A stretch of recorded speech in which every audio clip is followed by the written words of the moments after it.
नमस्कार दोस्तों, पॉडकास्ट की दुनिया में एक बार फिर आपका स्वागत है और एक ख़ास बातचीत हम करने जा रहे हैं इस एपिसोड में आपके लिए। और हमारे साथ हैं ऐसी ऐसी शख्सियत हमारे साथ हैं जो हिंदी पत्रकारिता में लंबे समय से जुड़े रहे हैं। लगभग 4 दशक इन्होंने हिंदी पत्रकारिता में बिताए हैं। दुनिया भर के तमाम अखबारों से बहुत ही गहराई से जुड़े हैं। हर रोज़ अखबारों को बहुत गहराई तक पढ़ते हैं, उनकी खबरों की एनालिसिस करते हैं, कहाँ क्या छपता है। संजय कुमार सिंह जिनकी मैं चर्चा कर रहा था, हमारे साथ हैं। संजय कुमार सिंह जी लंबे समय से अनुवाद का भी काम कर रहे हैं और एक से एक बेहतरीन अनुवाद इन्होंने किए, कई किताबें लिखी। देश के मौजूदा हालात पर हम इनसे बात करेंगे, राजनीति पर बात करेंगे, पत्रकारिता पर बात करेंगे और भी बहुत सारी बातें जो इस पॉडकास्ट में आप सुनेंगे संजय कुमार सिंह से। संजय जी, आपका बहुत स्वागत है। संजय जी,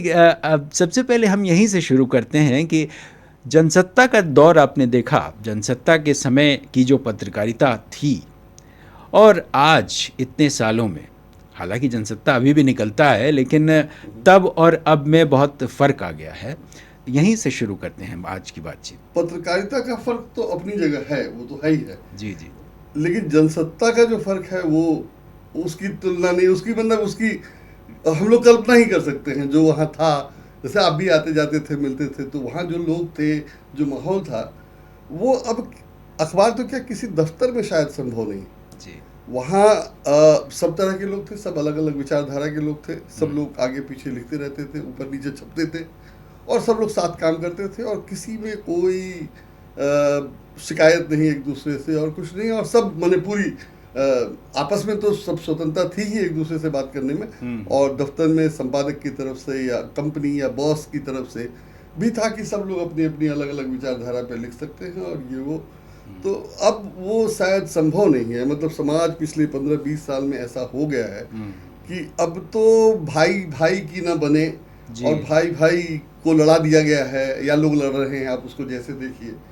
तो अब वहाँ हम लोग एक साथ काम करते थे। अब अमूमन ये होता है, मैं जब आने लगा नौकरी के लिए तो मुझे लोगों ने बताया कि कुली कुली होता है, उससे कंपटीशन रहेगा ही, वो दोस्त नहीं हो सकता है और वो भाई नहीं हो सकता है। लेकिन जनसत्ता में ऐसा नहीं लगा। जनसत्ता में कुलीग जो थे वो दोस्त भी थे और अभी तक मैंने मेरे तो कई मित्र अभी भी वैसे ही हैं। सब वो दौर हमें भी याद है, और शुरुआती वो उस दौर। समय के लोग। जी जी जी। तो और उस समय जो जनसत्ता में जो लोग आए थे, मतलब वो बिल्कुल अलग चीज़ थी। और अब मुझे लगता है कि वो नौकरी करने वाले लोग नहीं थे, वो एक खास तरह के लोग थे जो उस समय जनसत्ता की पत्रकारिता से या एक्सप्रेस के हिंदी अखबार के कारण खिंचे चले आए थे, जो शायद वैसे नहीं आते। मैंने कम से कम मैं तो अप्लाई नहीं करने वाला था अगर एक्सप्रेस का अखबार नहीं होता तो। जी जी। और जो मैंने काम किया और एक साल के बाद ही हड़ताल हुई, उसमें मुझे चोट वोट लगी काफ़ी। तो उसके बाद तो पत्रकारिता करने का कोई मतलब नहीं था, छोड़ के चले जाना था, क्योंकि पैसा वैसा भी बहुत ज़्यादा नहीं मिल रहा था। और हम लोग जैसे जमशेदपुर से आया था मैं, मैंने हम लोग बिहार के रहने वाले, छपरा से हैं, वो तो ठीक है, लेकिन पिताजी जमशेदपुर में थे तो मुझे ऐसा दिल्ली में नौकरी करने की कोई ज़रूरत नहीं थी।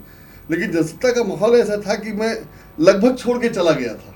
और जब यहाँ आया तो पता चला स्पेशल लीव मिला, लोग कह रहे हैं कि नहीं चलो डॉक्टर को दिखा देते हैं। अरुण शौरी ने कहा कि मैं चलूंगा तुमको लेकर, डॉक्टर को दिखाऊंगा। तो ये सब ऐसा था जो अब मतलब एक वही बता रहा हूँ कि एक संवेदना के स्तर पर और एक परिवार की तरह जो पहले काम होता था, और जाहिर सी बात है तब एक मिशन भी था, काम करने का एक दूसरा आनंद था, किसी तरह का कोई दबाव नहीं था। भाषा को लेकर के नए नए प्रयोग उस दौरान खूब हुए। आज के दौर में तो हम उसकी कल्पना भी नहीं कर सकते। बावजूद इसके आप तब से लेके अभी तक लगातार दुनिया भर के अखबारों से जुड़े हुए हैं और अखबारों को बहुत गंभीरता से, उसकी ख़बरों को, उसकी जांच पड़ताल करते हैं, उसका विश्लेषण करते हैं और हर रोज़ आप उस पर कुछ ना कुछ लिखते हैं। तो ये जो आप करते हैं, जाहिर सी बात है इसमें वक्त भी बहुत जाता है, दिमाग भी बहुत जाता है, और साथ ही देश दुनिया की जो पूरी स्थितियां हैं, पूरा राजनीतिक परिदृश्य है, उसको आप देखते हैं, ह्यूमन स्टोरीज़ कितनी आ रही है उसको आप देखते हैं। बावजूद ये सब चीज़ों को देखते हुए आपको क्या लगता है कि अखबारों का जो स्तर था और अब आज के दौर में कुछ भी ऐसा पॉजिटिव आपको दिखता है, क्योंकि आप रोज़ लिखते हैं?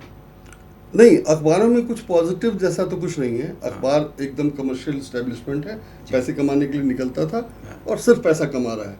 लेकिन इसकी तैयारी तब से थी जी। माने मुझे तब भी लगता था कि कुछ लोग प्लांट किए गए हैं कुछ खास मकसद से, खास तरह की पत्रकारिता करने के लिए, और अब वो लोग दिखाई दे रहे हैं, अपनी अपनी जगह पे लोग काम कर रहे हैं और किसी का नाम लेने की ज़रूरत नहीं है, सब लोग जानते हैं। तो मुझे लगता है कि इस तरह की पत्रकारिता के लिए लोगों को बहुत पहले से प्लांट किया गया था, और अब तो वो लोग सीनियर पोजीशन में हैं, लेकिन वो लगातार चलता रहा। और वो अब जो नए बच्चे हैं या जो जूनियर्स हैं या जो डेस्क पे सब एडिटर हैं, अब हमारे साथ वाले लोग तो सब एडिटर हो गए, सीनियर हो गए, लेकिन जो अब सब एडिटर हैं, जब हमने ज्वाइन किया था तब के, तो उनका काम दिखाई देता है। वो शीर्षक जो लगता है, मैं वही हाईलाइट करता हूँ या वही रेखांकित करना चाहता हूँ कि ये शीर्षक वही लगाएगा जो उस सोच का आदमी होगा। नहीं तो इसमें खबर ये है, जैसे आज एक खबर है कि संसद का मानसून सत्र जुलाई में कितनी तारीख से शुरू हो। तो जुलाई में कल परसों मांग हुई कि संसद का विशेष सत्र बुलाया जाए, और आज सरकार ने घोषणा कर दी। तो सरकार ने तो घोषणा की, तो उसकी तो अपनी चाल है, राजनीति है, जो कुछ भी है। लेकिन अखबार में जो हेडिंग लगा रहा है उसको तो ये बताना चाहिए ना कि विशेष सत्र की मांग थी, आपने मानसून सत्र की घोषणा कर दी। ये शीर्षक कहीं नहीं है, लगभग कहीं नहीं है। मैंने है, जो लोग लगाते हैं वो लगाते हैं, जिस अखबार में छपता है उसमें छपता है, अब नाम लेने की जरूरत नहीं है। लेकिन ज्यादातर में यही छपा कि भाई, पहले तो ये खबर नहीं छपी कि विशेष सत्र बुलाने की मांग की गई है, जबकि वो बड़ी मांग थी 16 पार्टी का बैठक करके कॉन्स्टिट्यूशन क्लब में, और तब दिल्ली के लिए तो बहुत बड़ी खबर थी। तो वो खबर नहीं छपी, बहुत सिंगल कॉलम छपी, पहले पेज पे नहीं थी। और आज जब वो मांग पूरी हो गई तो आप उसको छोड़ नहीं सकते थे, और छोड़ नहीं सकते हैं, और आपने ऐसे छापा जैसे सरकार ने बहुत बड़ा काम कर दिया कि आपने कल मांग की थी और आज सरकार ने मांग पूरी कर दी, जबकि वो मांग पूरी नहीं हुई है। मैं वही बता रहा हूँ कि ये तो एक आपने एक मिसाल दी, ऐसी तमाम मिसालें हैं हर रोज मैं उसी को रेखांकित करने के लिए लिखता हूँ। मुझे लगता है, मैंने बोल तो उसके लिए मुझे कोई पैसा नहीं मिलता, और मुझे नहीं लगता कि बहुत पढ़ा जाता है। अगर बहुत पढ़ा जाता होता तो मुझे कुछ रिएक्शन मिलता है कुछ लोगों से, तो वैसा रिएक्शन मुझे नहीं लगता है कि बहुत पढ़ा जाता है। हाँ, पढ़ते हैं लोग, मित्र लोग पढ़ते हैं, जो मिलते हैं बताते हैं। तो लेकिन मित्र नहीं पढ़ेगा, जो हमारे मित्र हैं जो हमें जानते हो तो पढ़ेंगे ही, चार दिन में एक दिन पढ़ेंगे, तो वो पढ़ते हैं और वो पढ़ना ही कहेंगे उसको। लेकिन ऐसी क्यों रेगुलर उसकी वो जो है बहुत नियमित पठनीयता नहीं है, और बहुत ज़्यादा वो पढ़ा नहीं है। फिर भी मैं इसलिए लिख रहा हूँ कि वो रिकॉर्ड हो कि जिन लोगों ने, जो लोग अभी पत्रकारिता कर रहे हैं उनको भी बताया जा सके, और जो लोग पत्रकारिता सीखना चाहते हैं या बाद में जो पत्रकारिता होगी, कि बाबू आप जो काम करते हैं वो दिखाई देता है आपके काम में। आपने जो शीर्षक लगाया, आपने जो खबर का प्लेसमेंट किया, वो आपके काम से पता चल गया कि आप क्या कर रहे थे। ठीक है कि आप नौकरी कर रहे थे, तो नौकरी को नौकरी की ही तरह कर रहे थे, या कहीं और सेवा कर रहे थे, कहीं और से कुछ लाभ की अपेक्षा। देखिए संजय, वो दिख जाता है, वो दिख रहा है। ये जो है ना, ये पत्रकारिता में आज से नहीं है, ये लंबे समय से ये जो विचारधारात्मक जो लड़ाइयाँ हैं या फिर एक थोप देने वाली जो स्थिति है, वो बहुत पहले से भी चल रही है। लेकिन ये पिछले 10 सालों में या 15 सालों में, ये जब से खास तौर से ये सरकार आई है तब से इसको अलग तरह से देखिए। मैंने जनसत्ता में 3-4 एडिशन निकलते थे जी, और या मैंने हम लोग रोज सिटी एडिशन देख के समझ जाते थे कि किसने बनाया है, और वो 100% करेक्ट होता था। मैंने हम लोग तो साथ काम करते थे, इसलिए जानते थे कि किसने बनाया होगा, और अगर गेस करें हम तो कभी गलत नहीं हुआ कि ये अखबार इसने बनाया है। तो अखबार देख के पता चल जाता है, खबर के प्लेसमेंट से पता चलता है। तो विचारधारा का वो मामला तो है, होता है, लेकिन उसमें इंडिपेंडेंस है। आज एक विचारधारा का आदमी है, कल दूसरी विचारधारा का आदमी है, परसों तीसरी विचारधारा का आदमी है, या एक ही विचारधारा वाला आज खुश है कल नाराज है। मतलब एक अखबार में आपको हर तरह की चीज मिल जाती थी। हाँ, आज एक लाइन पे चलती है। वही खास बात है कि या तो एक ही विचारधारा के लोग बचे रह गए हैं, या दूसरे लोगों को भी कहा जा रहा है कि ये करो या जाओ जी। तो ये सबसे गड़बड़ चीज है कि आप सबको एक लाइन पे, मैं कहता हूँ कि एक ही जर्नलिज्म स्कूल से सब पढ़ के आए हैं, तो एक ही जर्नलिज्म स्कूल से पढ़ के नहीं है, प्रिंसिपल एक ही है सबका, तो वैसा हो गया है। लेकिन राजनीति, अगर हम पत्रकारिता से थोड़ा अलग हटें और ओवरऑल देश की जो राजनीतिक स्थिति है उस पर थोड़ी चर्चा करें, क्योंकि देखिए हम लोगों ने लंबा समय बिता दिया, बहुत सारी सरकारें देखी, मतलब मिलीजुली सरकारें देखी, कांग्रेस की तो देखी, अब ये देख रहे हैं। इन तमाम जो राजनीतिक स्थिति बदली देश में, तब भी राजनीतिक महत्वाकांक्षाएं सबकी होती थी, कोई कहीं जा रहा है, कोई पार्टी तोड़ के कहीं जा रहा है।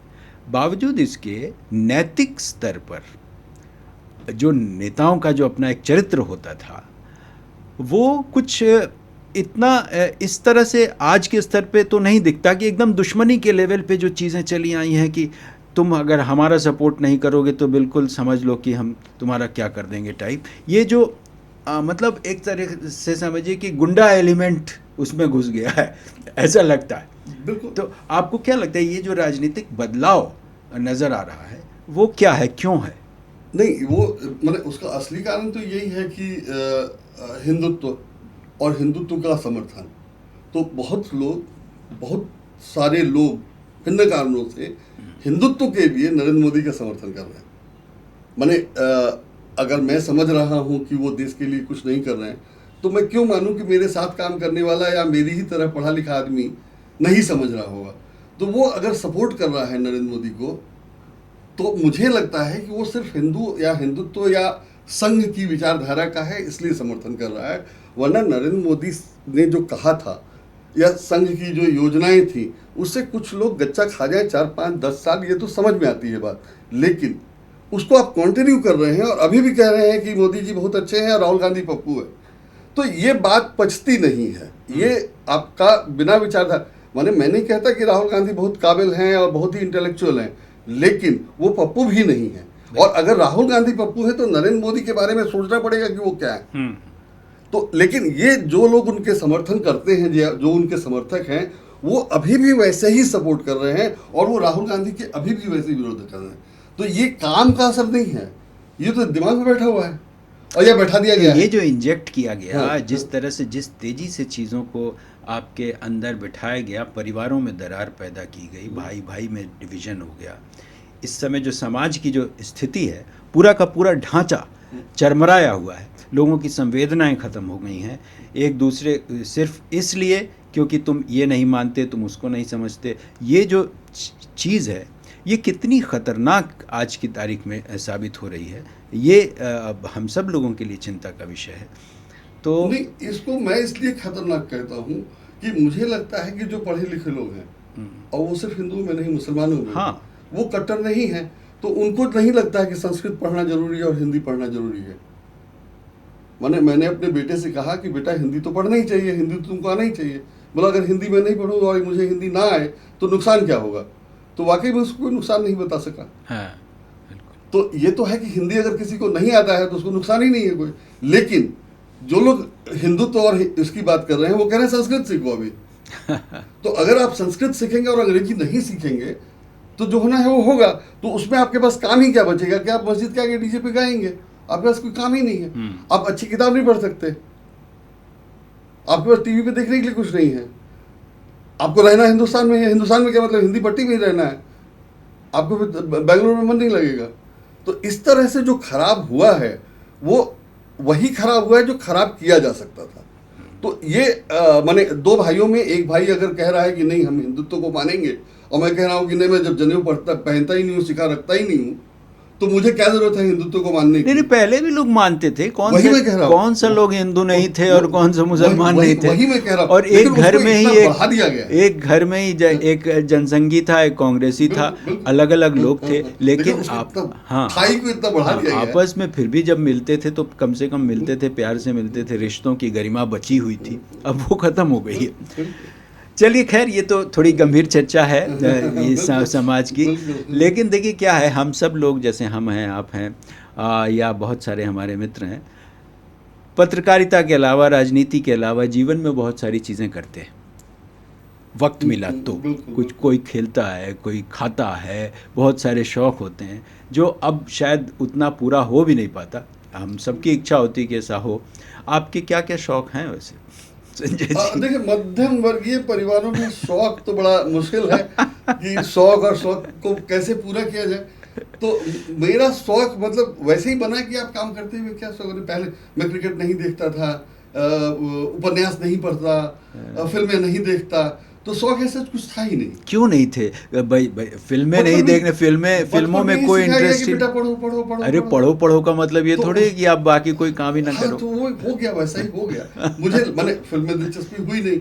अब मुझे हमेशा लगता था कि बेवकूफ़ बना रहा है मुझे, कहानी गढ़ करके मुझे फंसाए हुए है, और मैं उससे फैसिनेट होकर देख रहा हूँ क्या क्या हो गया। संगीत में कुछ है तो? हाँ, संगीत गाने मैं खूब सुनता हूँ। और मैं कह सकता हूँ कि जब तक मैं दिल्ली जब आया था, तो कोई भी ऐसा प्रोग्राम नहीं हुआ स्टेडियम में लाइव जो मैंने नहीं देखा है। दिल्ली में भी पैसे देके, बिना पैसे देखे, चाहे जो पैरवी लगानी हो लगा के, क्या बोलते हैं, पत्रकारों वाला पास लेके, जैसे भी हुआ हो मैंने देखा है। और जमशेदपुर में तो ये हालत था कि मैंने एक बार बहुत महंगा टिकट खरीद लिया, तो जिनसे खरीदा वो पापा के मित्र थे, तो बाद में जाके उनसे बोलना पड़ा कि पापा को मत बताइएगा मैंने टिकट खरीदा है, और पैसे देके खरीदे। मैंने अपने पास पैसा होता था बाई चांस, तो पैसे थे, तो मैंने वो महंगा टिकट खरीद लिया।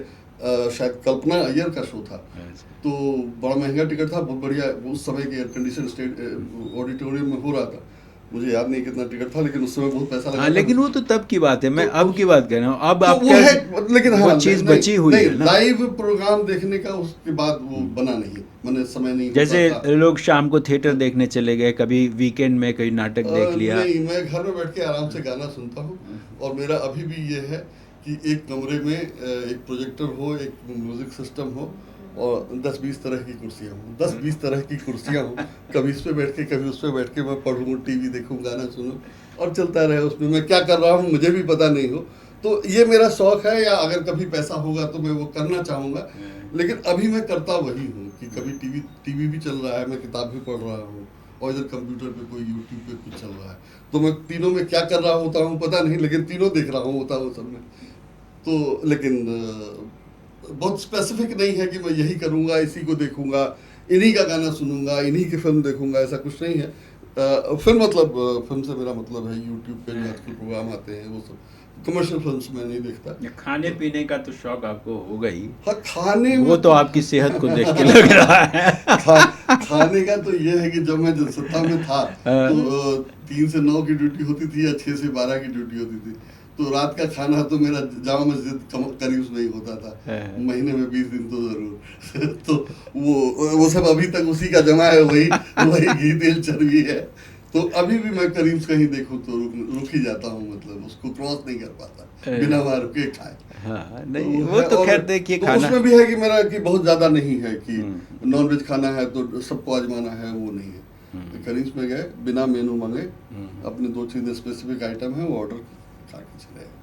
तो ज्यादा ना प्रयोग करता हूँ ना कुछ, थोड़ा अपना सीमित है। लेकिन हाँ, उसके लिए मैं कुछ भी कर सकता हूँ, सब काम छोड़ के चला जाऊंगा, पैदल भी जा सकता हूँ। अभी मैं बात कर रहा था कि अपना ये करीम से इस पे इंडिया इस्लामिक सेंटर में लोधी रोड पे, तो उसके पीछे से पार्किंग है, और पीछे से हम लोग इधर अब काफी जाने लगे क्योंकि बड़ा कन्वीनियंट है, वो पार्क कीजिए और बगल पैदल में।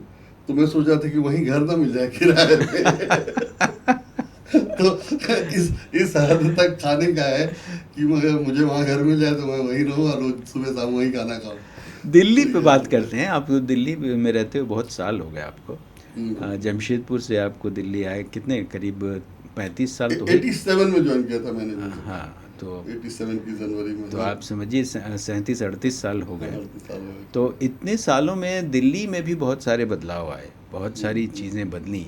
हमको याद है आप पटपड़गंज में रहा करते थे उस वक्त। तब की जो स्थिति थी, हम लोग बाइक से जब निकलते थे रात को तो पूरी सड़क खाली रहती थी, कहीं कुछ। अब तो वाहन चलाना मुश्किल हो गया है, पूरे रास्ते में लगता है कि ITO ब्रिज था। हाँ, एक ही ITO ब्रिज था, उस पे ट्रैफिक नहीं होता था। हाँ। उस पे मैंने एक दिन रात को मैं लौट रहा था रात की ड्यूटी से 12 बजे, तो किसी ने मैंने कोई अपने बच्चों के साथ जा रहा था, 2 छोटे बच्चे थे, और स्कूटर वाला आगे जाके कार वाले को लाल बत्ती पे रोक करके उससे झगड़ा कर रहा था कि आपने मुझे रगड़ दिया मतलब हवा लग गई, मतलब टाइप से। रगड़ा क्या होता है, रात में स्पीड में अगर रगड़ा होता तो गिर गए होते ये। और ये उससे झगड़ा कर रहे थे बच्चों के साथ, 2 बच्चों के साथ, और बच्चे रो रहे थे और ये उससे झगड़ा कर रहे थे कि हाँ अब तो सबका कोई वैल्यू नहीं है, अब तो रोज ही रगड़ते रहते हैं, बम्पर चल रहे हैं रोज। तो बहुत बुरा हाल है, और तकरीबन पूरी दिल्ली डबल स्टोरी हो गई है रोड के मामले में। सही बात है। और हालत ये है कि जब मुझे फ्लैट खरीदना था तो मुझे लगा कि बगल में तो है, पटपड़गंज से वैशाली ज़्यादा दूर नहीं है। हमने पहले जनसत्ता पार्टी ने अप्लाई किया था तो वो वसुंधरा मिला, तो मुझे लगा कि नहीं, थोड़ा और करीब रहना चाहिए दिल्ली बॉर्डर के। लेकिन दिल्ली बॉर्डर पार करते ही दिल्ली गाजियाबाद में जमीन आसमान का फर्क है। फर्क और तो अपना बहुत कूड़े का पहाड़ तो है ही है। जी जी। तो दिल्ली और गाजियाबाद में बहुत फर्क है। दिल्ली अभी भी बहुत बेहतर है। मैंने अब बीजेपी की सरकार आने के बाद क्या होगा मैं नहीं जानता। अच्छा अभी होगा तो कि अभी खराब तो होगा। देखिए किस तरह से वायरल हो रहे हैं तमाम वीडियोस कि बिल्कुल किस तरह से 100 दिनों में लोगों को उजाड़ने का काम जिस तेज़ी से हो रहा है वो तो चल ही रहा है। हाँ, लेकिन खैर ये तो बीजेपी, कांग्रेस और इस तरह की या आम आदमी पार्टी की सरकारें अब आती जाती रहती हैं। इस समय जो राजनीतिक स्थिति है देश की, उसमें आपको क्या लगता है कि ये जो एक ज़माना था कि जब छोटी छोटी पार्टियां थीं, पार्टियां जब बनी, जो इंडिया गठबंधन बना, ढेर सारी पार्टियां इकट्ठी हुई, यूपीए बना, एनडीए बना, ये सारी जो अब या तो बीजेपी या तो कांग्रेस यानी टू पार्टी का फिर से लौटता हुआ लग रहा है क्या? क्योंकि छोटी पार्टियों का अस्तित्व अब उस तरह से बचा नहीं, आपको लगता है ऐसा? नहीं, मुझे ऐसा नहीं लगता है। जब आम आदमी पार्टी कांग्रेस को फाइट दे रही थी दिल्ली में, तो एकदम लगता था कि यार इतने पुराने नेता, इनको ये हरा देगा।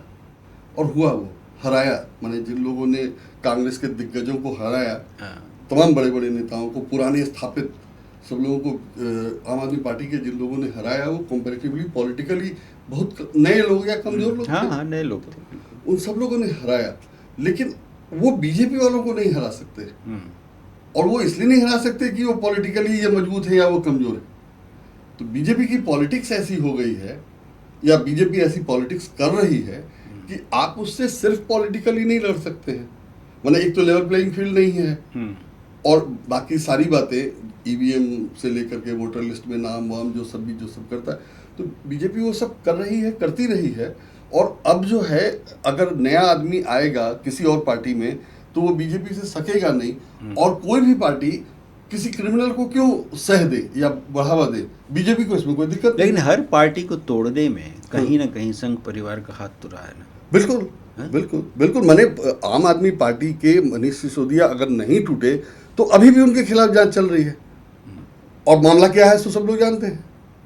तो जैसे एक आदमी हार गया, आपके तोड़े नहीं टूटा, तो अब तो बख्श दो उसको। केस क्या है वो तो सब कुछ समझ रहा है, सबको पता है। तो लेकिन अभी भी वो इंक्वायरी चल रही है। और जैसे एक आदमी इलेक्ट हुआ, विधिवत चुन के आया, मुख्यमंत्री बना, तो उसने शराबबंदी कर दी, तो राजस्व का नुकसान तो हुआ ना। तो वहां कोई केस नहीं है। और इन्होंने टैक्स कम कर दिया या ज्यादा कर दिया तो भ्रष्टाचार हो गया।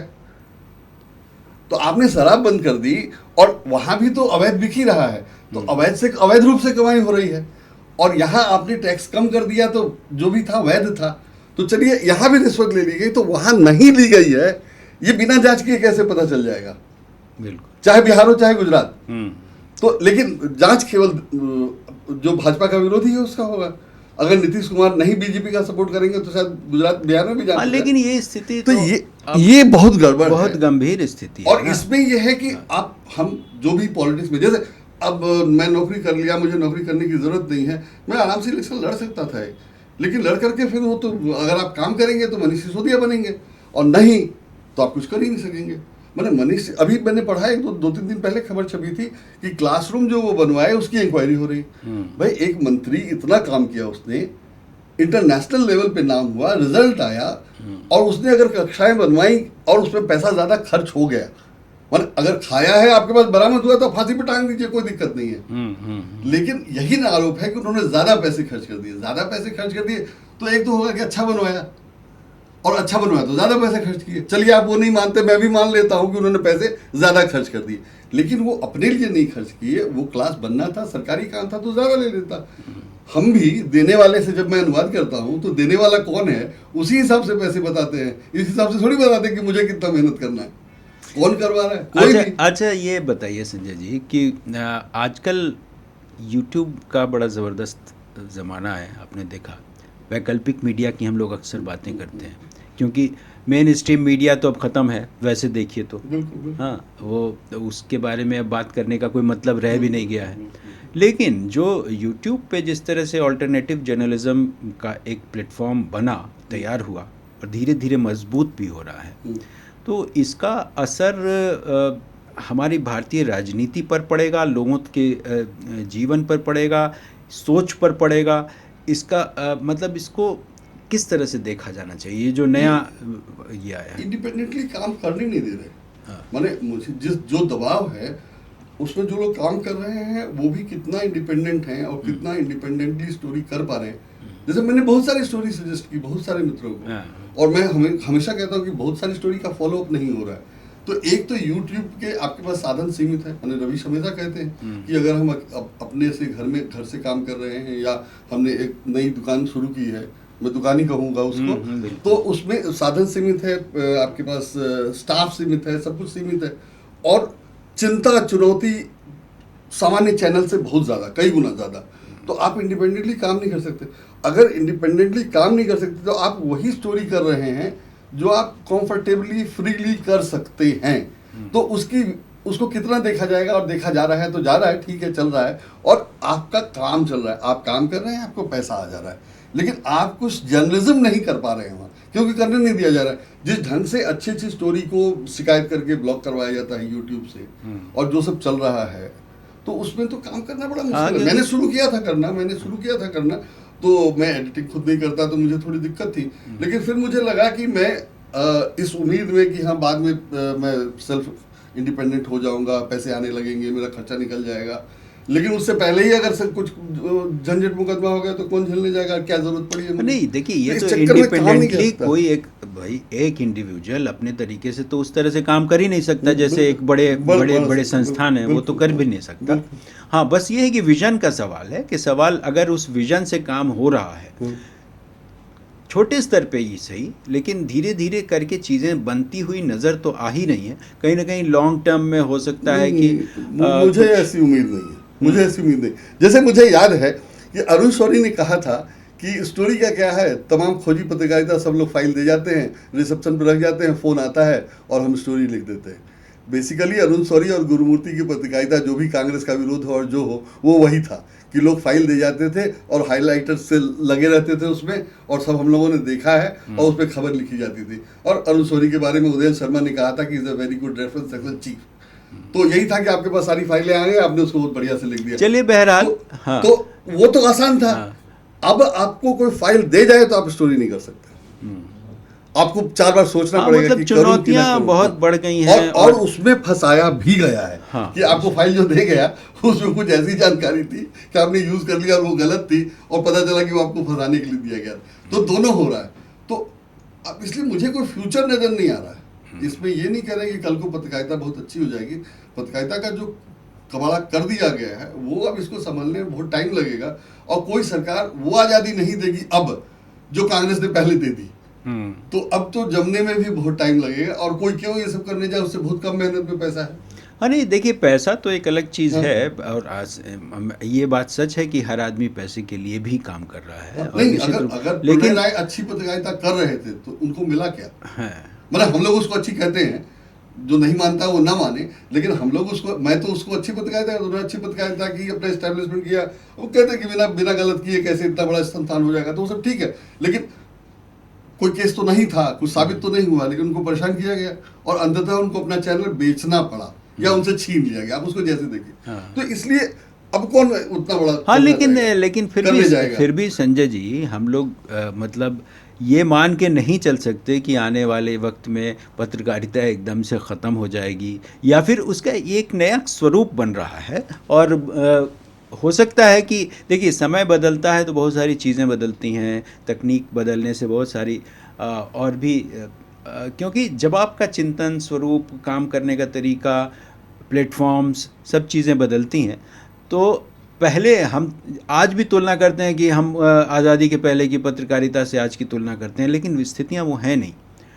तो जाहिर सी बात है, वक्त के साथ चीज़ें बदलती हैं, और हमें ये उम्मीद नहीं खोनी चाहिए कम से कम कि सब चीज़ें ख़त्म हो गई। और खत्म नहीं होंगी, लेकिन पत्रकारिता का जो मुख्य काम था कि वो सरकार का घोटाला, भ्रष्टाचार को सामने लाए, तो वो देखिए, वो इस सरकार के रहते तो फिलहाल संभव नहीं नज़र आता, लेकिन ये है कि इसके बावजूद कुछ आवाज़ें हैं जो अभी भी उठ रही हैं, और हमें उम्मीद करनी चाहिए कि ये आवाज़ें और विस्तार इनका होगा। और आपसे बात करके बड़ा अच्छा लगा संजय जी, आप हमारे साथ हैं। कम से कम बहुत सारे विषयों पे हमने चर्चा की, और कुछ विषय छूट भी गए होंगे। अगली बार हम फिर आराम से चर्चा करेंगे, और आपकी किताबों पे तो बात करनी ही है अभी, हैं। चलिए, फ़िलहाल इस पॉडकास्ट को हम यहाँ ख़त्म करते हैं। संजय जी का बहुत बहुत धन्यवाद। और आपको कैसा लगा ये पॉडकास्ट, कैसी लगी ये बातचीत, आप हमें ज़रूर बताइए। हमारा ये जो चैनल है DB लाइव पॉडकास्ट, इसको आप सब्सक्राइब ज़रूर कीजिए, क्योंकि इसके ज़रिए हम लगातार आपको कुछ ना कुछ नई बातें, नए लोगों से मुलाकातें, ये सब हम करते रहेंगे और आपके बीच आते रहेंगे। मिलते हैं फिर अगली बार अगले पॉडकास्ट में। तब तक के लिए नमस्कार।